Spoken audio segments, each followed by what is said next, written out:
আসসালামু আলাইকুম ভিউয়ার্স, কেমন আছেন আপনারা? আলহামদুলিল্লাহ, আমিও ভালো আছি। অনেকদিন পর আপনাদের মাঝে নতুন আরেকটি ব্লগ ভিডিও নিয়ে হাজির। তো আজকে ফুটবল খেলার জন্য এলাকার ছোট ভাই বাড়াদেরকে নিয়ে চলে যাচ্ছি স্কুল মাঠে। যেহেতু বৃষ্টির দিনে ফুটবল খেলাটা অনেক মজাদার।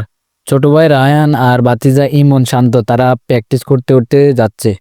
অবশ্যই কমেন্টে জানিয়ে দেবেন আমাদের গ্রামটি কেমন সুন্দর। তো যারা এখন আমার আইডিটি এখনো ফলো করেন অবশ্যই ফলো করবেন।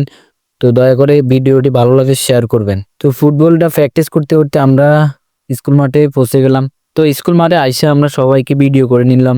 আমরা এখানে আইসে দেখলাম যে দুই দল ফুটবল খেলতেছে, একদিকে নৌলচাঁদপুর আর একদিকে লক্ষ্মীপুর জুনিয়র টিম।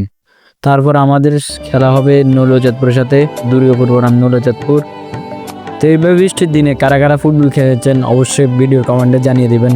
আসলে বৃষ্টির দিনে ফুটবল খেলাটা অনেক মজাদার। জানে অনেকেই বলবেন যে মাঠটি কোথায় অবস্থিত। কুমিল্লা জেলা বড়ুয়া থানা 14 নং লক্ষ্মীপুর ইউনিয়নের নৌলচাঁদপুর উচ্চ বিদ্যালয় মাঠ প্রাঙ্গণ। শুক্রবার আর শনিবার এই 2 দিন ফুটবল খেলা হয়, যেহেতু স্কুল বন্ধ থাকে। তো এই ভিডিওটি দেখে হয়তো শৈশবকালীন জীবনের কথা মনে পড়ে যেতে পারে, কারণ শৈশবে অনেক ফ্যাঁকে কাদায়, অনেক বৃষ্টিতে ফুটবল ক্রিকেট অনেক খেলা খেলেছি আমরা। এই ধরনের ন্যাচারাল টাইপের ভিডিও পেতে অবশ্যই আইডিটাকে ফলো করুন। আসসালামু আলাইকুম।